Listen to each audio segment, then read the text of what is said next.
வணக்கம் அன்பு சொந்தங்களுக்கு ஸ்ரீ காயத்ரி சரி சார். என்னையா நீ ஞாயிற்றுக்கிழமை கூட லீவ் விடாமல் வீடியோ போட்டு தள்ளுற அப்படி தானே கேட்குறீங்க.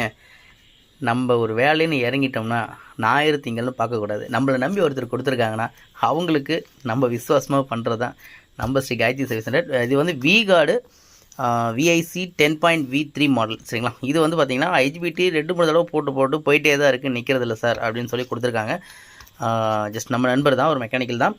பட் கிட்டத்தட்ட 3 தடவை IGBT போட்டார். ஒரு 10 நாள் 15 நாள் தான் வருது, IGBT நிற்கல போயிருந்துங்கிறாரு. பட் இது IGBT போகிறதுக்கு ரீசன் என்ன அப்படிங்கிறது ஃபுல் வீடியோவில் பார்க்கலாம். நம்ம வீடியோ ஃபஸ்ட் டைம் நீங்கள் இப்போ தான் பார்க்குற மாதிரி தான் நம்ம வீடியோக்கு ஒரு லைக் கொடுத்துக்கோங்க. நம்ம சேனலை சப்ஸ்கிரைப் பண்ணி பெல் பட்டனை ஆல்ங்கிற கிளிக் கொடுத்தீங்கன்னா அடுத்தடுத்து நான் போடக்கூடிய பயனுள்ள வீடியோ நோட்டிஃபிகேஷன் உங்களுக்கு வரும். அந்த வீடியோ உங்களுக்கு யூஸ்ஃபுல்லாக இருக்கும். கண்டிப்பாக யூஸ்ஃபுல்லாக இருந்தால் உங்கள் நண்பர்களுக்கும் அந்த வீடியோட லிங்க்கை ஷேர் பண்ணுங்கள். இது வந்து அடிக்கடி IGBT போயிட்டே இருக்குன்னா கண்டிப்பாக ப்ரோக்ராம் IC வீக்காக இருந்தால் மட்டும்தான் IGBT போய்கிட்டே இருக்கும். ஃபுல் வீடியோவில் ஃபுல்லாக உங்களுக்கு கம்ப்ளீட்டாக ஃபுல்லாக நான் விளக்குறேன். கண்டிப்பாக நம்ம வீடியோ சப்ஸ்கிரைப் பண்ணிட்டு பாருங்கள்.